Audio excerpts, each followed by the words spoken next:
সপ্তাহের প্রথম কর্মদিবসে বিভিন্ন মন্ত্রণালয় পরিদর্শন প্রধানমন্ত্রীর আকস্মিক পরিদর্শনে কর্মকর্তা কর্মচারীদের মধ্যে চাঞ্চল্যের সৃষ্টি। প্রথম অধিবেশন মুলতবির পর আজ বিকেলে বসছে সংসদ অধিবেশন, চলবে আগামী 30 এপ্রিল পর্যন্ত।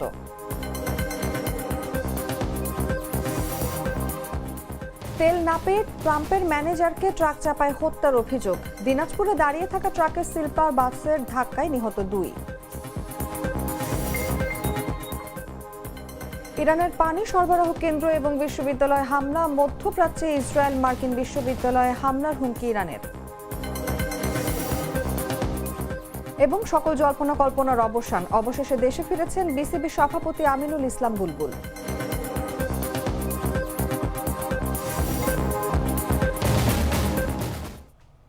এতক্ষণ শুনছিলেন সংবাদ শিরোনাম।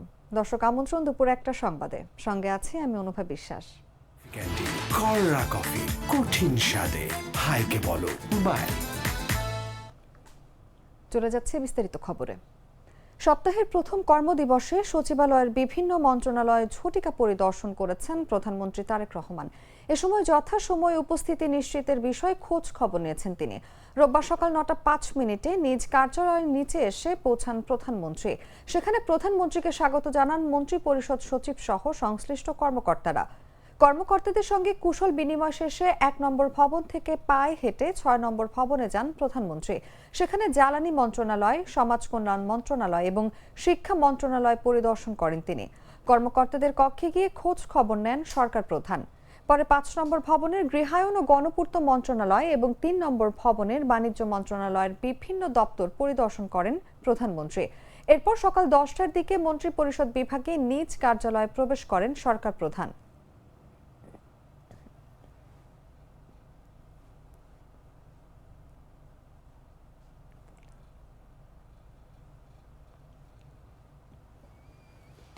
জাতীয় সংসদের চলমান প্রথম অধিবেশনের মুলতবির পর আজ রোববার থেকে পুনরায় শুরু হচ্ছে।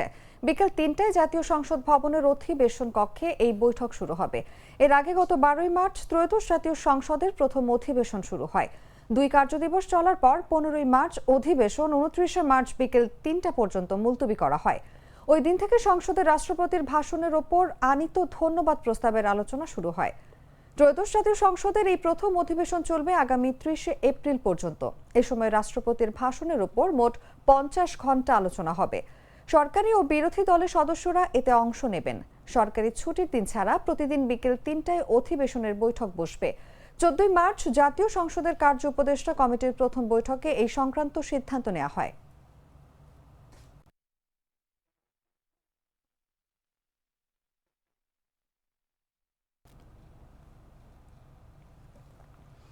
নড়াইল সদর উপজেলায় তেল না পেয়ে একটি ফিলিং স্টেশনের ম্যানেজারের সঙ্গে ট্রাক চালকের বাকবিতণ্ডা হয়। এই ঘটনার জেরে ম্যানেজার নাহিদ সর্দারকে চাপা দিয়ে হত্যার অভিযোগ উঠেছে ট্রাক চালকের বিরুদ্ধে।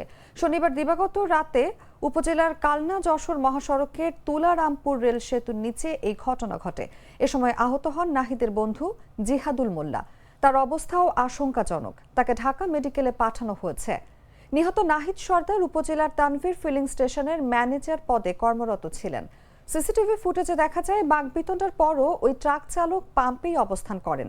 রাত 2টা 10 মিনিটে ফিলিং স্টেশনের কাজ শেষ করে নিজ বাড়ির উদ্দেশ্যে মোটরসাইকেল যোগে সহকর্মী জিহাদকে নিয়ে পাম্প থেকে বের হন নাহিদ।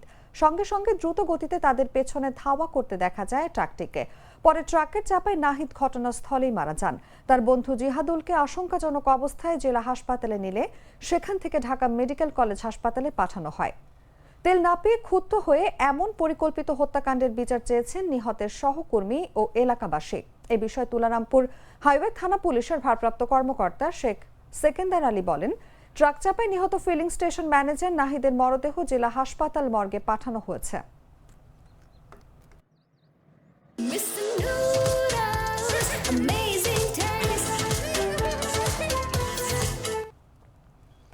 দিনাজপুরের বিরামপুরে মহাসড়কের পাশে দাঁড়িয়ে থাকা বালুবাহী ট্রাকের পেছনে ঢাকাগামী স্লিপার বাসের ধাক্কায় 2 জন নিহত হয়েছেন। এই ঘটনায় আরও অন্তত 6 জন যাত্রী আহত হয়েছেন। রোববার সকাল 6টার দিকে দিনাজপুর গোবিন্দগঞ্জ মহাসড়কের বিরামপুর চণ্ডীপুর এলাকায় এই দুর্ঘটনা ঘটে। নিহতদের মধ্যে বাসের যাত্রী মুন্সিগঞ্জ জেলার শ্রীনগর উপজেলার খবির উদ্দিনের ছেলে মোশাররফ হোসেন বাবুর পরিচয় পাওয়া গেছে। অন্যজনের পরিচয় জানা যায়নি। স্থানীয়দের বরাত দিয়ে পুলিশ জানায়, দিনাজপুর থেকে বেশ কিছু যাত্রী নিয়ে হেরিটেজ স্লিপার কোচ নামের একটি যাত্রীবাহী বাস ঢাকায় যাচ্ছিল। পথে চণ্ডীপুর এলাকায় রাস্তার পাশে দাঁড়িয়ে থাকা বালুবাহী ট্রাকের পেছনে সজোরে ধাক্কা দেয়। এতে ঘটনাস্থলে ওই বাসের চালকের সহকারী ও এক যাত্রীর মৃত্যু হয়। বিষয়টি নিশ্চিত করে বিরামপুর থানার পরিদর্শক আতাউর রহমান জানান, সড়ক দুর্ঘটনার খবর পেয়ে দ্রুত ঘটনাস্থলে উপস্থিত হয়ে নিহতদের মরদেহ উদ্ধার করা হয়েছে। তাদের পরিচয় শনাক্তের কাজ চলছে। আহতরা বিরামপুর উপজেলা স্বাস্থ্য কমপ্লেক্সে চিকিৎসাধীন রয়েছেন।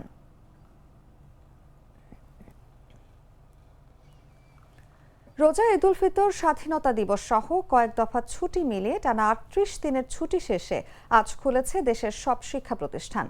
রোববার থেকে সব প্রতিষ্ঠানে যথারীতি ক্লাস চলছে। দীর্ঘ এই ছুটি শেষ হয়েছে গেল বৃহস্পতিবার। এরপর শুক্রবার ও শনিবারের সাপ্তাহিক ছুটি পড়ায় আজ থেকে সব শিক্ষা প্রতিষ্ঠানে ক্লাস শুরু হয়েছে। শিক্ষা এবং প্রাথমিক ও গণশিক্ষা মন্ত্রণালয় সূত্রে এই তথ্য জানা গেছে।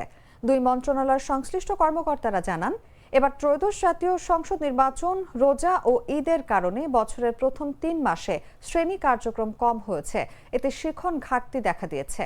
এ কারণে ছুটির পর শিক্ষা প্রতিষ্ঠানে পুরো দমে ক্লাস শুরুর নির্দেশনা দেওয়া হয়েছে। আজ থেকে সব প্রতিষ্ঠানে যথারীতি ক্লাস চলবে।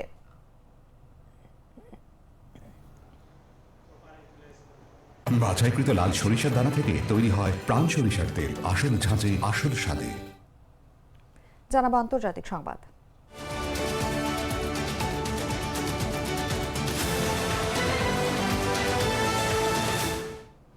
ইরানের পানি সরবরাহ কেন্দ্র এবং বিশ্ববিদ্যালয়ে হামলা চালিয়েছে যুক্তরাষ্ট্র এবং ইসরায়েল। গেল কয়েক ঘন্টায় দফায় দফায় হামলায় ইরানের বেশ কয়েকটি শহর ক্ষতিগ্রস্ত হয়েছে, যার মধ্যে দক্ষিণ পশ্চিম খুজেস্তান প্রদেশের হাফুদগেলও রয়েছে। এটি দিনের সবচেয়ে উল্লেখযোগ্য হামলাগুলোর একটি। এর লক্ষ্যবস্তু ছিল 10,000 ঘনমিটার ধারণ ক্ষমতার একটি পানি সরবরাহ কেন্দ্র। এই যুদ্ধে ইরানের অনেক বেসামরিক স্থাপনায় হামলা চালানো হলেও এই পানি সরবরাহ কেন্দ্রটি অত্যন্ত গুরুত্বপূর্ণ। গেল 24 ঘন্টায় তেহরানেও ব্যাপক বোমা বর্ষণ হয়েছে। বেশ কয়েকটি জায়গায় হামলা হয়েছে, কিন্তু ঠিক কোন জায়গাগুলোকে লক্ষ্যবস্তু করা হয়েছে তা এখনও স্পষ্ট নয়। ইরানের বিপ্লবী গার্ড বাহিনীও এখন পাল্টা হামলার হুমকি দিচ্ছে। তারা একটি কড়া বিবৃতি দিয়ে বলেছে যে এই অঞ্চল জুড়ে মার্কিন সংশ্লিষ্ট বিশ্ববিদ্যালয়গুলোকে লক্ষ্যবস্তু বানানো হবে।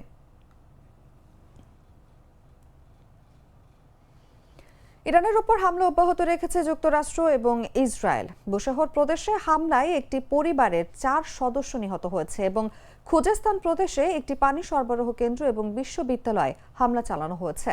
এদিকে এসব হামলার জবাবে মধ্যপ্রাচ্যে অবস্থিত ইসরায়েল এবং যুক্তরাষ্ট্রের বিশ্ববিদ্যালয়গুলোতে প্রতিশোধমূলক হামলার হুমকি দিয়েছে ইরানের বিপ্লবী গার্ড বাহিনী। ইরানের 10,000 ঘনমিটার ধারণ ক্ষমতার একটি পানি সরবরাহ কেন্দ্র ইসরায়েল এবং মার্কিন হামলার লক্ষ্যবস্তু হয়েছে।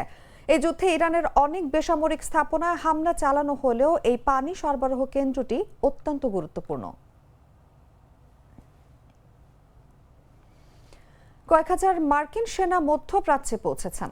মার্কিন সেন্ট্রাল কমান্ড জানিয়েছে 3,500 নাবিক ও মেরিন সেনাকে বহনকারী ইউএসএস ট্রিপলি মধ্যপ্রাচ্যে পৌঁছেছে এবং পেন্টাগন এর পরবর্তী পদক্ষেপ বিবেচনা করছে। মার্কিন সেন্ট্রাল কমান্ড সামাজিক যোগাযোগ মাধ্যম এক্সে এক সংক্ষিপ্ত পোস্টে বলেছে, ইউএসএস ট্রিপলি জাহাজে থাকা মার্কিন নাবিক ও মেরিনরা 27 মার্চ মার্কিন সেন্ট্রাল কমান্ডের দায়িত্বাধীন এলাকায় পৌঁছেছেন। এই মার্কিন সেনাদের মধ্যপ্রাচ্যে মোতায়েনের বিষয়টি ইরানের সঙ্গে চলমান যুদ্ধের সঙ্গে সম্পর্কিত একটি বৃহত্তর মার্কিন সামরিক শক্তি বৃদ্ধির অংশ। অনলাইন নিউজ পোর্টাল ynet-news.com শনিবার জানিয়েছে, এই বাহিনী নৌভিত্তিক হামলা এবং স্থল অভিযান উভয়ই পরিচালনা করতে সক্ষম। প্রতিবেদনে আরও বলা হয়, এই ধরনের ইউনিটগুলো সাধারণত দ্রুত মোতায়েনের জন্য ব্যবহৃত হয়, যার মধ্যে কৌশলগত স্থান সুরক্ষিত করা, লোকজনকে সরিয়ে নেওয়া বা উপকূলীয় লক্ষ্যবস্তুতে সম্ভাব্য হামলা অন্তর্ভুক্ত।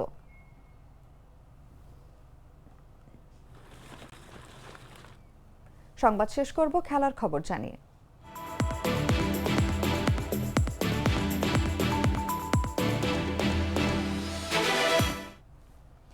সকল জল্পনা কল্পনার অবসান ঘটিয়ে অবশেষে দেশে ফিরেছেন বাংলাদেশ ক্রিকেট বোর্ডের সভাপতি আমিনুল ইসলাম বুলবুল।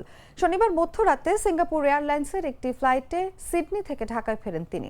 বিসিবির একাধিক পরিচালক জাগো নিউজকে এই তথ্য নিশ্চিত করেছেন। রোজার আগে দেশ ছাড়া আমিনুল ইসলাম বুলবুল শেষ পর্যন্ত আর ফিরে আসবেন কিনা বা আদৌ এলে কবে কখন আসবেন তা নিয়ে নানা প্রশ্নের উদ্রেক ঘটেছিল। নানা মুনির নানা মত ছিল। ক্রিকেট বোর্ডের কর্তারা একটা সময় দাবি করেছিলেন তিনি বলে কয়ে গেছেন এবং অস্ট্রেলিয়ায় পরিবারের সঙ্গে ঈদ করে ২৬-২৭ মার্চ নাগাদ দেশে ফিরবেন। ২৬ পেরিয়ে ২৭, এরপর ২৮ পেরিয়ে আজ ২৯শে মার্চ। শেষ পর্যন্ত সকল জল্পনা কল্পনার অবসান ঘটিয়ে আমিনুল ইসলাম বুলবুল দেশে ফিরেছেন এবং এখন তিনি ঢাকায় রয়েছেন।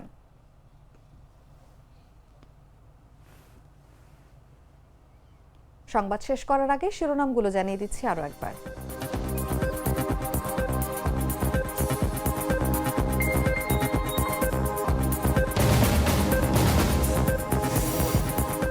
সপ্তাহের প্রথম কর্মদিবসে বিভিন্ন মন্ত্রণালয় পরিদর্শন প্রধানমন্ত্রীর। আকস্মিক পরিদর্শনে কর্মকর্তা কর্মচারীদের মধ্যে চাঞ্চল্যের সৃষ্টি। প্রথম অধিবেশন মুলতবির পর আজ বিকেলে বসছে সংসদ অধিবেশন, চলবে আগামী ৩০শে এপ্রিল পর্যন্ত।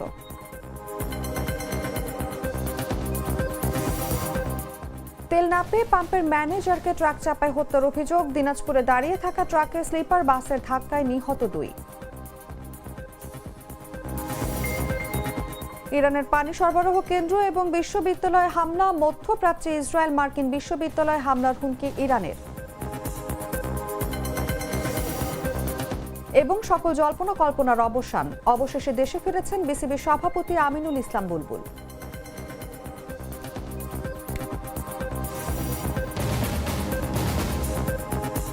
দর্শক, এই ছিল এখনকার মতো। এরপর দেখবেন দুপুর ৩টার সংবাদ। প্রতি মুহূর্তের সর্বশেষ খবর জানতে ভিজিট করুন jagonews24.com। ফলো করুন আমাদের ভেরিফাইড ফেসবুক পেজ এবং সাবস্ক্রাইব করুন জাগো নিউজের ইউটিউব চ্যানেল। ধন্যবাদ সবাইকে।